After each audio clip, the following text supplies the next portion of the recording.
Welcome to the Deep Dive. Today we're plunging into a really influential book, and let's be honest, often a pretty debated one too. Robert Greene's The 48 Laws of Power. It definitely gets people talking. Absolutely. Yeah.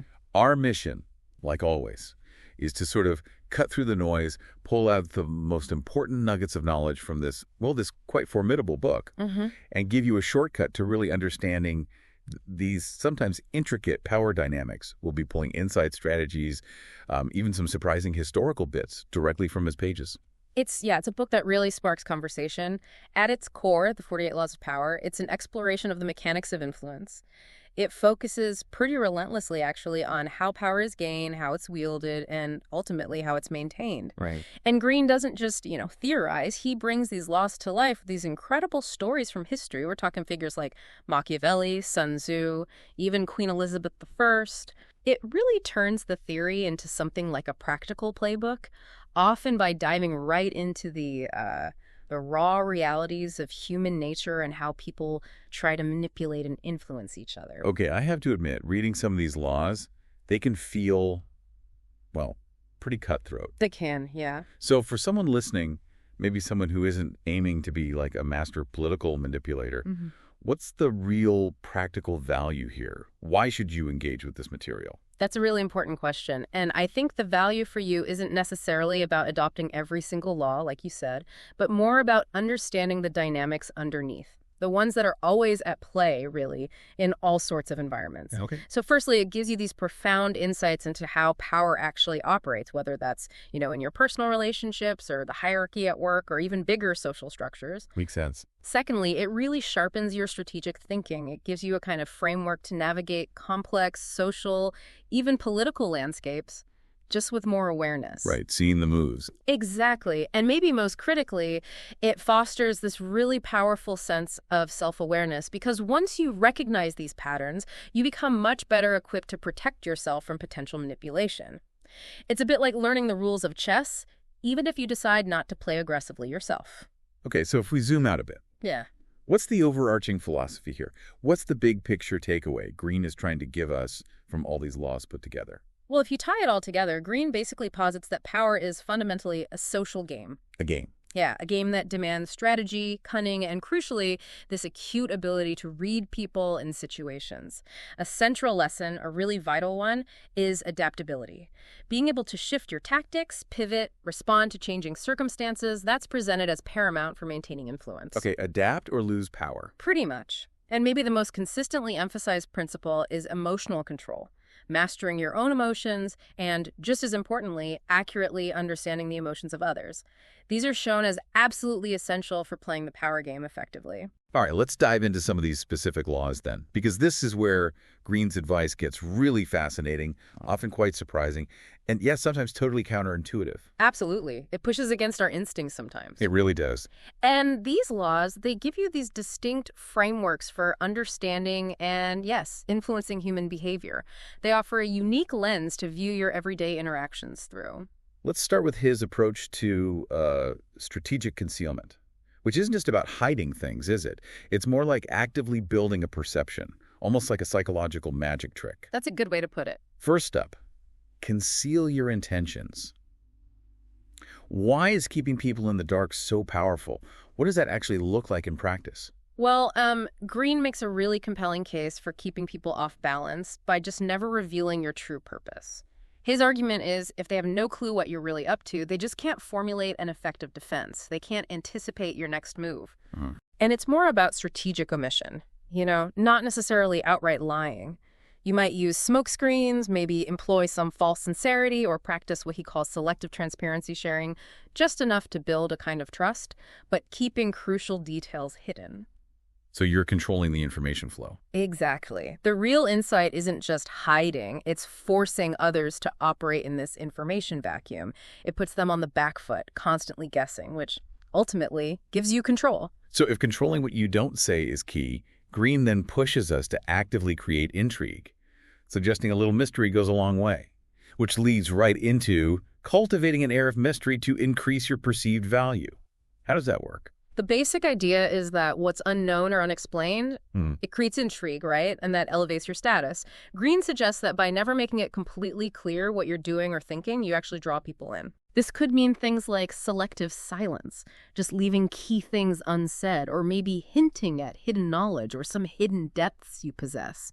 It's less about being cryptic just for the sake of it, and more about strategically boosting your perceived worth, your influence, and even just the fascination people have with you. Think about magicians, they never reveal the trick, right? That's part of the allure. That makes a lot of sense, actually. Right. And right alongside that is law number.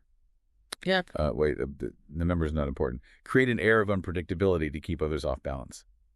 It sounds like it could just be chaos. Is he really advocating for just being erratic? Well, it's calculated chaos, let's say. Greene points out that we humans, we're creatures of habit. We crave predictability in others because it gives us a sense of control. So he argues, your predictability gives them control over you. To flip that, you deliberately introduce unpredictability. Now, this isn't about being totally random.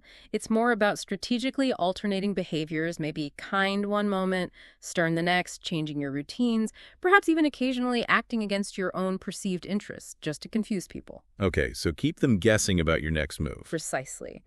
The power here is that it makes others cautious. It forces them to spend mental energy constantly trying to figure you out, which gives you a significant edge in negotiations or really any social interaction. So it's not just keeping them guessing, but making them doubt their own assumptions about you. Which brings us neatly to control the options. Get others to play with the cards you deal. This one sounds like a masterclass in subtle manipulation. It really is. This law highlights that the most effective deceptions are often the ones that seem to give the other person a choice. The illusion of choice. Exactly, making them feel in control even as you're guiding them exactly where you want them to go. You engineer the choices by, say, presenting limited options, framing decisions in a very specific way, or maybe creating false dichotomies, it's either this or that, when really there are other possibilities. Right. All designed to funnel them towards your preferred outcome. It's incredibly effective in negotiations, leadership, even personal relationships, because you get what you want while maintaining that illusion of their free will. And just to wrap up this group on concealment and control, Yeah. always say less than necessary to maintain power. That feels like a golden rule for so many situations, doesn't it? It really is presented that way. Greene states quite plainly that powerful people impress, and sometimes even intimidate, just by saying less. The more you talk, the more likely you are to say something foolish, or worse, reveal too much, show your hand, essentially. Yeah. So this means concise communication, using strategically timed silences, and just making a conscious effort to avoid oversharing. The benefit is kind of twofold. It maintains your mystique, like we talked about, and it ensures that when you do speak, your words carry much more weight. It gives you considerable control over the conversation. That's a really powerful point about the weight of words. Okay. Okay, let's shift now into a slightly different van. Manipulation through perception and vulnerability. This feels like it gets right into the psychology of human connection, or maybe disconnection. Yeah, what's fascinating here is how these laws suggest leveraging fundamental human psychology, not just, external actions or force. So, first one in this batch, use selective honesty to disarm and manipulate. How does truth, something we usually think of as inherently good, become a strategic weapon here? Greene's advice is that a well-timed, sincere admission of a weakness or mistake can disarm people. It makes them drop their guard, see you as human, approachable. But the key word is selective. Right, select. It's about admitting maybe minor faults or using a seemingly honest confession as a kind of smokescreen to hide bigger secrets, and always timing your honesty for maximum impact. The insight is that it creates this false sense of transparency. You seem trustworthy while you actually maintain complete control over the real information flow. Wow, okay. And then there's play to people's fantasies. The truth is often painful. This really hits at a core human thing, doesn't it? Our need for comforting illusions sometimes. Absolutely. Greene argues, and I'm quoting loosely here, that the truth is often avoided because it is ugly and unpleasant. Never appeal to truth unless you are prepared for the anger that comes from disenchantment. Harsh, but maybe true. So this law is about identifying those hidden desires people have, creating compelling narratives that appeal to those desires, offering a kind of escapism. It's presented as a powerful way to gain influence and cooperation much more easily than trying to confront people with harsh, unvarnished realities. People often are more swayed by what they want to believe than what's objectively true. This next one sounds quite dark. Discover each man's thumbscrew. Exploit their weaknesses. What exactly does Greene mean by a thumbscrew, and how are you supposed to find it? It definitely delves into the more, let's say, cynical aspects of human nature. Greene basically says everyone has a weakness, a gap in the castle wall. Yeah. That weakness is usually an insecurity, an uncontrollable emotion or need. It can also be a small, secret pleasure.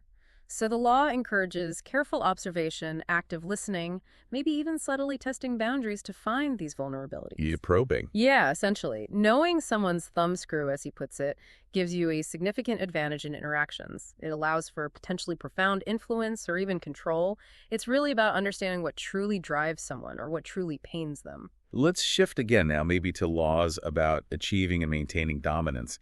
This feels like where the strategic positioning and perception really come together. Yeah, these laws are all about how you position yourself, not just to gain power, but also to solidify it, to make it last. Okay, first one here. Make your accomplishments seem effortless. It's like the ultimate humble brag, but weaponized for power. Precisely. Greene advises that your actions must seem natural and executed with ease. All the toil and practice that go into them, and also all the clever tricks, must be concealed. Hide the hard work. Exactly. You downplay your efforts, you maintain composure under pressure, you showcase versatility, almost as if your excellence is just inherent, natural. The effect is pretty profound. It dramatically increases your perceived competence and charisma, and crucially, it discourages competition because your ability seems so far out of reach, almost magical. And then use absence to increase respect and honor. So basically, play hard to get, create scarcity around yourself. In a way, yeah. Greene warns the more you are seen and heard from, the more common you appear. So by strategically creating a kind of artificial scarcity, using planned withdrawals from the scene, and then making your returns impactful, your presence becomes significantly more valuable, more desired when it's rare. It's about increasing your perceived worth, building anticipation, and maintaining influence by making your presence feel like a privilege event rather than just an everyday occurrence. Another rather stark one. Learn to keep people dependent on you. This feels like the bedrock for a lot of organizational power dynamics. It really underscores a fundamental principle Greene talks about. To maintain your independence, you must always be needed and wanted. The more you are relied on, the more freedom you have.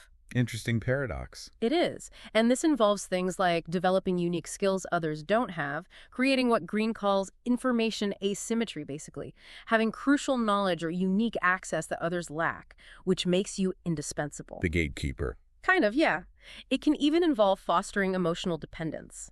This strategy secures your position and increases your power simply by making you absolutely vital to others' success or even their comfort. And finally, in this section, a truly ruthless one. Crush your enemy totally. Leave no room for retaliation. Wow. That certainly sounds definitive. Is Greene truly advocating for such a no-mercy approach? Or is there a strategic subtlety maybe we're missing in that stark wording? Well, Greene is pretty unambiguous here. He says something like, all great leaders since Moses have known that a feared enemy must be crushed completely. No ambiguity there. Not really. The strategic insight he's offering is that if even one ember is left alight, metaphorically speaking, that ember can eventually reignite into a full-blown fire. So this means being thorough, showing no mercy once you've decided to act, and creating an overwhelming deterrent for anyone else contemplating future challenges. So it's about finality. Exactly. Its relevance is in ensuring your long-term safety and deterring future challenges, especially in highly competitive environments. It's really a statement of absolute dominance. Okay, here's where it gets really interesting, I think. Let's look at how these laws actually manifest and how someone might apply them, or maybe just recognize them, in the real world. We could draw from some common questions people have about the book. For example, that famous one, never outshine the master. We see this play out constantly, right? Oh, absolutely. This law really emphasizes the critical importance of making those above you feel secure and superior. It's a direct warning. Don't make your superiors feel insecure by outperforming them or eclipsing them, because that almost always leads to resentment, maybe even retaliation. Yeah, I've seen that happen. Right? Instead, you're meant to subtly flatter and support their ego, perhaps make them look good using your work, which then positions you for their favor and protection. It secures your long-term success. It's this delicate dance of strategic deference. And then on the flip side, you have court attention at all cost. That seems almost contradictory to being subtle and not outshining the master? How do those two ideas coexist? That's a great observation, actually. It highlights the paradoxes in the book. Court attention stresses the need to stand out, to be noticed, if you want to gain influence. Visibility is power in many ways. Yeah. What's surprising is that Greene argues sometimes even negative attention can be useful if it keeps you in the public eye and relevant. The key, he suggests, is to continuously adapt your methods to maintain interest, avoid becoming predictable or boring. So you navigate the two by understanding when to be visible and court attention and when to recede and make others, like the master, feel important. Timing and context are everything. Exactly. What about win through your actions, never through argument? This feels like just solid practical advice in almost any field. It really does. This law advises demonstrating your point through actions rather than just relying on words. Why? Because actions are usually far more convincing and less likely to provoke resistance or defensiveness. Makes sense. Arguments often just dig people into their positions, create resentment, whereas well-executed actions, maybe symbolic gestures or even just quiet competence, can subtly persuade and influence far more effectively, often without any direct confrontation. I've definitely seen that in meetings, one person argues endlessly, another just quietly delivers results and earns way more respect. It's almost infuriatingly effective sometimes. Oh, yeah, I know what you mean. What about the surrender tactic? That sounds like giving up, which seems completely counter to the whole idea of gaining power. It's another classic Greene paradox, isn't it? He advises using surrender not as an end in itself, but as a strategic retreat, a way to buy time and regroup when you're facing a stronger opponent. So tactical retreat. Precisely. By appearing to surrender, you avoid direct conflict, you avoid potentially bigger losses, and you can use it as a tool to gain a long-term advantage. Maybe lull the opponent into complacency. It's about preserving your resources, your energy, and waiting for a better moment to strike, or maybe turn the tables when they least expect it. And when it comes to dealing with enemies, the book has some very specific and quite bold guidance. Indeed. Greene advises thinking about enemies strategically. He even suggests they can sometimes be more loyal, or at least more predictable and useful, than fickle friends because their opposition is clear. Interesting take. It is. He also talks about creating dependence, even in adversaries, as a way to maintain control and influence over them. And of course, how to neutralize threats by really understanding and exploiting your enemy's weaknesses, their thumbscrews. It's about turning potential liabilities into strategic assets in a way. This all seems to bring us back to the role of deception, or maybe perception management.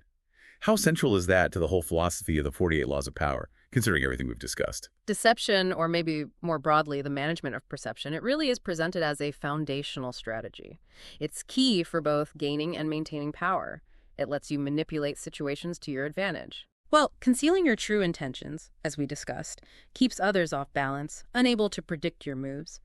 And actively managing your appearances, your actions, lets you create precisely the perception you want others to have of you, which in turn influences how they think about you and react to you. It's a thread woven through almost every single law. So, taking all this in, what does it all mean for you, the listener, in your daily life? How can someone navigate these powerful, sometimes unsettling insights without feeling overwhelmed or like they need to become, some kind of ruthless manipulator? That's the key takeaway, I think. It's not about transforming into some Machiavellian operator overnight. It's really about understanding the game and recognizing the players. The practical application for you probably boils down to a few key areas. Okay. First, assess your environment. Really observe and try to understand the power dynamics at play in your personal life, in your professional life. Identify where the opportunities are and where the potential threats might lie. Situational awareness. Exactly. Second, think strategically about your relationships. Build alliances that can genuinely help you achieve your goals, but always maintain a kind of cautious awareness of those who might try to undermine you. Don't be naive. Right. And finally, develop your emotional intelligence. This is so crucial, both for accurately understanding and subtly influencing others, but also for maintaining critical control over your own emotions. That's vital in pretty much any power dynamic. That's a fantastic summary of why this deep dive into the 48 Laws of Power is so, valuable. It's not necessarily about becoming a ruthless power broker yourself. Not at all. But more about understanding the mechanisms of power that are always at play around you, whether you choose to acknowledge them or not. It's like a roadmap to recognizing the forces shaping interactions, not just a guide on how to wield them yourself. Exactly right. Knowledge of these dynamics, it just fosters a more critical, a more nuanced way of thinking. And ultimately, it provides a really powerful form of self-protection in a world that's just overflowing with information, influence, and sometimes, yeah, manipulation. It's about being aware of the game, even if you choose not to play by all its harsher rules. So here's a thought to leave you with. How might understanding these subtle, often hidden power dynamics shift the way you perceive interactions in your own life moving forward? Yeah. It's definitely a powerful thought to chew on. Thank you so much for joining us on this deep dive into Robert Greene's The 48 Laws of Power. If you found this insightful, please do like this video, maybe share it with someone who might benefit, and definitely subscribe to the channel for more deep dives into fascinating topics like this one.